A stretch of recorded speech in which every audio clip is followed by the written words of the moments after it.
They don't announce it. They don't threaten. They don't explain. They simply leave. At first, no one notices. Because silence looks like patience, and distance looks like maturity. These are the people who learned early that noise changes nothing. So they watched. They observed patterns.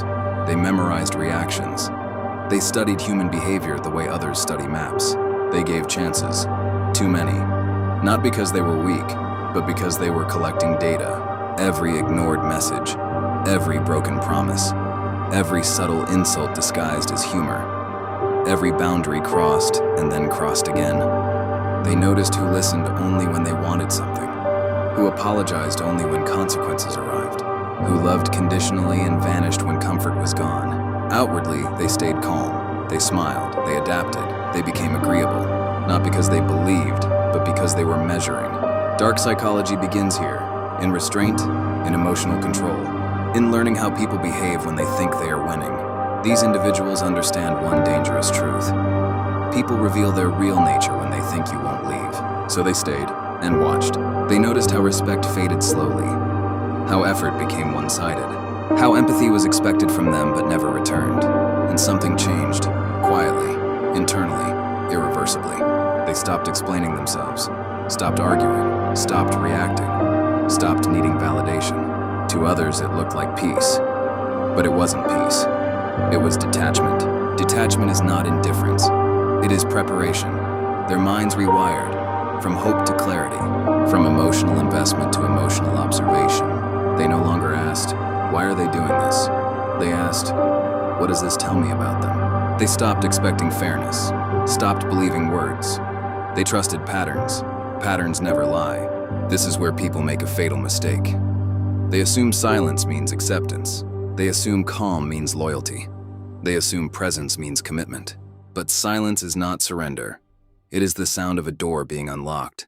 While others felt secure, these individuals were disconnecting emotionally, slowly, methodically, without drama. They began imagining life without you, not angrily, not desperately, logically.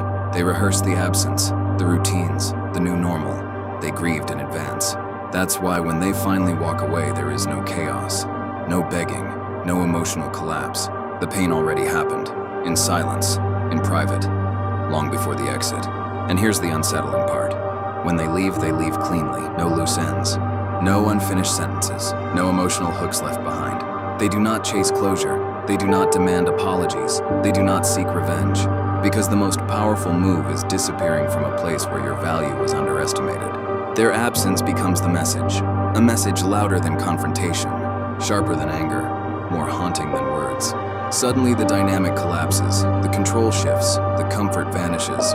People feel it then. The loss, not of the person, but of the access. Access to kindness, access to loyalty, access to emotional safety. That's when regret appears. Too late. That's when questions begin. Unanswered. That's when apologies form, unreceived.